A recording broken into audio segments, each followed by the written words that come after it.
جب ادھر سے گڑبڑ شروع ہوئی، ہر طرف سے فلاں کی بات سن لیں، بین المذاہب، نبی علیہ السلام نے تو حضرت عمر کے زبان مبارک سے جب حضرت عمر نے تورات پڑھی تو حضور جلال میں آ گئے، حضور اتنے جلال میں آ گئے کہ سیدنا صدیق اکبر نے فرمایا کہ عمر تجھے رونے والیاں روئیں، حضور کا چہرہ انور نہیں دیکھ رہا۔ پھر حضرت عمر نے آپ کے گھٹنے مبارک پکڑے، کہا کہ ردینا باللہ ربن وبالاسلام دینا وبمحمد رسولا، حضور ہم اللہ اسلام کے دین ہونے پر راضی اور اللہ کے رب ہونے پر راضی، آپ کے رسول ہونے پر راضی۔ تو حضور نے اس موقع پر فرمایا عمر میرے سامنے تورات پڑھتے ہو، آج موسیٰ بھی ہوتے تو میرے پیچھے چلے بغیر ان کا بھی گزارا نہیں۔ بات اتنی ہے کہ جب آپ حضور نے جناب فاروق اعظم کی زبان اقدس سے یہ بات نہیں سنی، تم جب یہودیوں کو بھی بلا لیتے ہو، عیسائیوں کو بھی بلا لیتے ہو، بت متوں کو بھی بلاتے ہو، جی بین المذاہب اب ہنگی، اب سورج اور بجھی ہوئی بتی کی کیا بین المہنگی ہوگی؟ بل ایک سورج 22 جون کا چڑھا ہوا ہے، ایک بجھی ہوئی موم بتی ہے، اور پھر تم ان کو کہتے ہو کہ دیکھو جی یہ موم بتی و سورج کے اس طرح ہوتی ہے، تو یہ موم بتی و سورج کی ایسے ہوتی ہے۔ تمہیں شرم نہیں آتی؟ جب حضور آ گئے تو بات تو ہو گئی ختم۔ تم نے سنی ہے ان کی، تو ان کے بکواسات وہ کر رہے ہیں نصارے، اور تمہیں آ کر یہاں وہ ہدایات دیتے ہیں، غلاموں چلے جاؤ۔ رسول اللہ تو اس غلامی کو ختم کرنے کے لیے آئے۔ تمہارے دل اندر مر چکے ہیں غیروں کی غلامی کر کے، اور تم قرآن اور حدیث کے مقابلے میں ان کی بجھی ہوئی چیزیں لاتے ہو کہ جی یہ ایسے ہے، یہ ایسے ہے، یہ ایسے ہے، یہ کیا باتیں کرتے ہو تم؟ اور پھر آپ لوگ بھی جناب وہی 16 سال تعلیمیں پڑھ کے وہی بولیاں بولتے ہیں۔ وہ کہا ایک لرد فرنگی نے اپنے پہ سر سے کہ منظر وہ طلب کر آنکھ نہ ہو کبھی تیری سیر۔ اقبال کہتا ہے کہ میں نے وہاں دیکھا ایک لارڈ فرنگی اپنے بچے کو کہہ رہا تھا، بچے آ ان مسلمانوں نو سدا ذلیل کر کے رکھنا ہے، انہوں نے غلام بنا کے رکھنا ہے، اے چمکتے ہوئے دین بھی پاس ہوتے ہوئے معذرت کا ہانہ رویہ اختیار کریں۔ نہیں جی نہیں نہیں نہیں نہیں جی نہیں نہیں نہیں جی، اسلام تلوار سے نہیں پھیلا جی، اور نہیں جی ایسے مولوی باتیں کرتے رہتے ہیں، اسلام تو بڑا سکون کا سبق دیتا ہے، اسلام تو کسی کو کہتا ہی کچھ نہیں ہے جی۔ میں آکھا جناب کہتا کچھ نہیں ہے، لیکن کعبے کے غلاف سے لپٹا ہوا بندہ مار دیتا ہے، کہتا کچھ نہیں ہے کسی کو۔ فتح مکہ والے دن کتی کے بچے بچ جاتے ہیں، لیکن ایک انسان کعبے کے ساتھ لپٹا ہوا قتل ہو جاتا ہے۔ ہاں یہ اسلام کہتا کسی کو کچھ نہیں ہے، لیکن کعبے کے متولی کو بدر میں مروا دیتا ہے، ابو جہل کو مروا دیتا ہے۔ یہ کہتا کسی کو کچھ نہیں ہے، لیکن یہ کہتا کسی کو کچھ نہیں ہے، لیکن فتح مکہ والے دن حضور فرماتے ہیں میرے لیے مکہ اللہ نے ایک لمحے کے لیے حلال قرار دے دیا، فرمایا جتھے کوئی ملے انہوں مار دو۔ یہ ساری کہتا کسی کو کچھ نہیں ہے، لیکن یہ تلوار لے کر مکے میں داخل ہو جاتا ہے۔ ہاں یہ کہتا کسی کو کچھ نہیں ہے، یہ کیسر و کسرا کے دروازے پر چلا جاتا ہے، کہتا ہے نکلو باہر حضور آ گئے۔ کہتا کسی کو کچھ نہیں ہے، لیکن یہ 2 سپر پاوروں کو گرا دیتا ہے۔ یہ کہتا کسی کو کچھ نہیں ہے، لیکن دریائے دجلہ میں گھوڑے ڈال دیتا ہے۔ یہ کہتا کسی کو کچھ نہیں ہے، لیکن سمندروں میں گھوڑے ڈال دیتا ہے۔ یہ کہتا کسی کو کچھ نہیں ہے، لیکن افریقہ کے جنگلوں میں حضرت عقبہ بن نافع رات پڑ گئی، صحابہ کو کہا یہاں شیر ہیں، چیتے ہیں، یہاں تو فوج کو نقصان پہنچائیں گے۔ یہ کہتا کسی کو کچھ نہیں ہے، لیکن چھوڑتا یہ شیروں اور سانپوں کو بھی نہیں ہے۔ یہ کہتا کسی کو کچھ نہیں ہے۔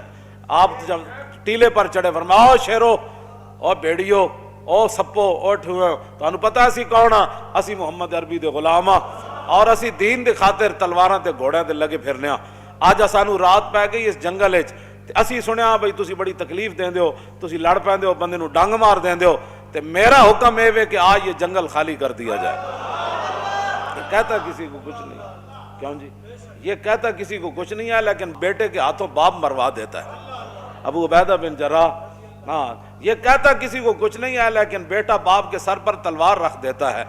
کہ عبداللہ ابن ابی کے بیٹے حضرت عبداللہ، انہیں جدو کیا نا ہم عزت والے مدینے سے ذلیلوں کو نکال دیں گے، آپ غزوہ بنی مستلق میں تو تھے نہیں، جب پتہ چلا نا میرے باپ نے یہ بات کی تو کہا تو اس نے اہل مدینہ کو تھا، لیکن نبی علیہ السلام مدینے میں رہتے تھے، تو بیٹے نے تلوار اٹھا کر اپنے باپ کے سر پر رکھی، فرمایا میں اتھے ایسا تھا نہیں سنیا تو بکواس کی تھی، اے تو بکیا، اے تلوار تیرے سر تے ہونے تھے کہ محمد العزوان الازل، حضور ہی سب تو وڈیاں عزتاں والے تے میں پوری کائنات وچ ذلیل ہاں، ایتھے کہ نہیں تو میں تیری تے دوڑ لا دینی۔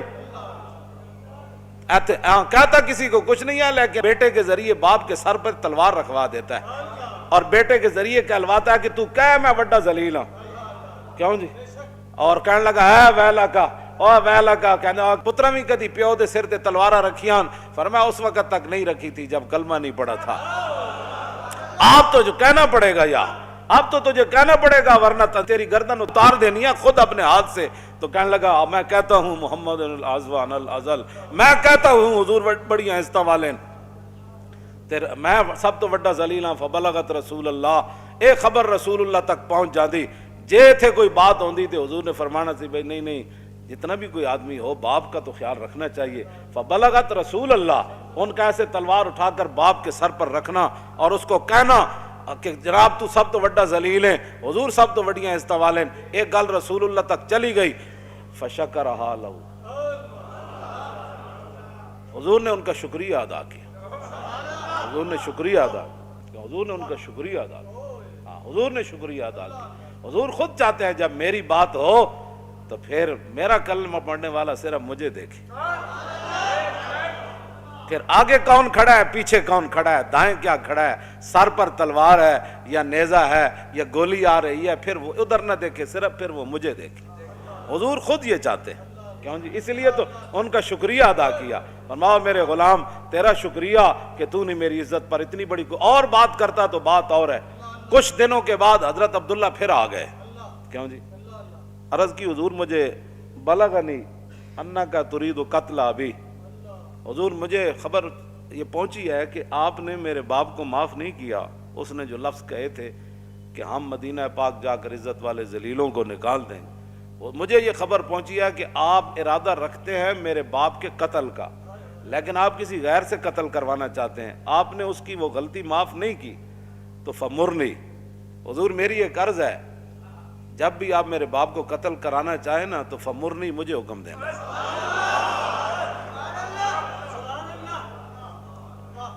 پھر کیا ہوگا؟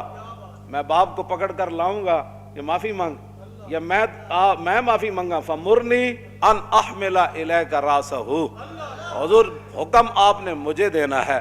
پھر منظر دیکھیں کہ میں سر کاٹ کے آپ کے قدموں میں کیسے لاتا ہوں. یہ کہتا کسی کو کچھ نہیں، یہ کہتا کسی کو کچھ نہیں ہے. کیوں جی؟ ہاں یہ کہتا کسی کو کچھ نہیں ہے، لیکن بھانجے کے ذریعے ماما مروا دیتا ہے. یہ کہتا کسی کو کچھ نہیں ہے. یہ کیا باتیں ہوئی؟ کون سے تم اسلام کی تشریعات کرتے ہو اور 12 ربیع الاول شریف کے اندر جناب تم باتیں ایسی لا یعنی قسم کی وہاں گفتگویں کرتے ہو. وہ سکالر بھی ایسی ہوتے ہیں، تعلیم کے تیزاب میں ڈال کر اس کی خودی کو. اقبال کہندا ہو، لارڈ فرنگی کہنے لگا ہو انہاں مسلمانوں نو غلام رکھنا ہے، انہاں اندروں غلام بنا دینا ہے. انہیں کہتے غلام نہیں بن دے. کیوں جی؟ یہ تو غلام بن کے مکے چ مار کھا لیندے، گل نہیں مندے. یہ تو سوراخ ایڈے ایڈے کروا لینے. حضرت حباب کے جسم میں ایڈے ایڈے سوراخ سن. حضرت عمر ویکھ کے چیخ پے سن، فرمایا حباب کی ہویا؟ عرض کی جناب بلال نو تو چھڑان والے آ جاندے سن، اگ تے لیٹے ہیں تے مینوں تو چھڑان والا بھی کوئی نہیں سی ہوندا. میری تو چربی اگ بجاندی ہوندی سی. ایک گل دسو ذرا عقل چاندی گل. ایک جاگن تے ایک جاگ نہ جاگن، ایک جاگ دیں ستے ہو، ایک بت خانے جا واصل ہوئے تے ایک رہ وچ مسیتی ہو. بند پر پا نیس پر جان و دل مشکل اندر مشکل اندر مشکل است. اقبال کہندا مسلماناں دی بیڑیاں جڑیاں نا او دل تے روح تے انگریزاں پا چھڑیاں. اے پیراں دیاں بیڑیاں ہوندیاں تے اسی کوئی لوہ تے پلاس لے کے تے تھوڑے لو کے. اقبال کہندا اسا توڑ دینیاں سن، لیکن مشکل اندر مشکل است. اقبال کہندا اے تے مشکل ہے کہ انہاں نے دل بند دیتے، انہاں دی روح بند دتی، انہاں دے افکار بدل دیتے، انہاں دیاں سوچاں بدل دتیاں. اے جدوں بھی اسلام نو پڑھنا چاہندے تے کہندے نہیں انگریز کیا کہتا ہے اس مسئلے. ہاں انہوں نے کبھی بھی نہیں سوچا کہ رسول اللہ نے کیا فرمایا. ہاں یہ کیا بات ہوئی. یہ جب بھی بات کرتے ہیں تو انگریزوں کی باتیں کرتے ہیں. یہ کہتا کسی کو کچھ نہیں ہے، لیکن 10 سال کے اندر 100 جنگیں کر دیتا ہے. یہ کہتا کسی کو کچھ نہیں ہے، لیکن یہ جنگ یمامہ میں 36,000 منکرین ختم نبوت کو ذبح کر دیتا ہے. ہاں یہ کہتا کسی کو کچھ نہیں ہے، لیکن صرف اتنی بات جو کہے کہ یہ پھر ویدو، کیوں جی یہ بھاگ جائیں گے میدان حدیبیہ میں. یہ کہتا کسی کو کچھ نہیں ہے. اتھے عروہ بن مسعود گل کر رہے ہومن بھی سفیر، اور رسول اللہ وہاں تھے خلق عظیم دے مالک بھی بیٹھے ہومن. ومار صلی کہ اللہ رحمت للعالمین دیاں شانہ دے مالک بھی اتھے بیٹھے ہومن. تے نال عروہ بن مسعود گل کر دیں کہ یہ چھوڑ جائیں گے آپ کو، بھاگ جائیں گے. یہ کہتا کسی کو کچھ نہیں ہے، لیکن افضل الخلق بعد الرسل تے صحابہ وچ جو سب تو وڈے عالم کیوں جی جہاں اسلام اتنے قرضہ اج بھی باقی ہے صدیق اکبر دا، جہاں عالم ارواح تو لے کے تے عالم برزخ تک اج بھی حضور دے نال ہن، اتنی شانہ دے مالک ہون تے اتنے وڈے عالم ہون تے اتقا بھی ہون، سب تو وڈے نیک بھی ہون، اسلام انہاں دا مقروض بھی ہوئے، یہ ساریاں شانہ اپنی جگہ ہون، لیکن عروہ بن مسعود ایک جملہ کہہ دیون میدان حدیبیہ تانا دیندے رسول اللہ نو کہ تسی انہاں تے بھروسہ کر کے ساڈے نال لڑن لگے ہو، اے تے نس جان گے، اے تانوں عین لڑائی دے وقت اے چھڈ جان گے۔ تے فقال له ابو بکر اور امسس بزر اللات نحن نفر عنه وندعو، افضل الخلق یہ جملہ اپنے منہ سے کہہ دے۔ تم ہمیں اخلاق سکھانا چاہتے ہو؟ ہاں جو یہود و نصارہ کی ایجنٹیاں کرتے ہو، ساری رات ڈرامے اور فلمیں دیکھتے ہو، کیوں جی 2 نمبر مال بیچتے ہو، ہر دفتر میں رشوت اور جناب سود تم بینکوں سے کھاتے ہو۔ میں جانتا ہوں سارا کچھ جہاں سے جو لوگ کمائی کرتے ہیں، تو پھر بڑی بڑی بلڈنگیں ڈی ایچ اے بناؤ تو بیریا ٹاؤن بناؤ۔ مجھے بتاؤ نا کہ 40 سال 10 سال تے رسول اللہ دی ظاہری حیات ہے، پھر 30 سال خلافت علی من حاج النبوت، اس وچ ایک مکان بھی مدینے چ نواں بنا ہوئے، دسو نا سا 2 سپر پاوراں جناب ٹوٹیاں ہون تے حضرت عمر دے کپڑے بدل گئے ہون، بلکہ 36 پیوند مزید لگ جانے۔ ہاں حکمران بود و سامان نداشت دستے جز تیغو قرآن نداشت۔ اقبال کہتا ساڑھے حکمران ضرور رہے، سپر پاوراں بھی ڈھائیاں، تو میں کہا اقبال پھر انہاں ڈی ایچ اے بنائے، بیریا ٹاؤن بنائے، پورا جناب پاکستان پلاٹا میں تقسیم کر دیتا۔ کہنے لگا نا حکمران بود و سامان نداشت، حکمران ضرور سن لیکن دنیا دا سامان کچھ بھی نہیں رکھ دے۔ میں کہا کچھ تے رکھ دے ہونے نا، کہندا دستے جز تیغو قرآن نداشت، کہندا انہاں دے ہاتھ ایک ہاتھ قرآن سی تے دوسرے ہاتھ تلوار سی، بس ایسا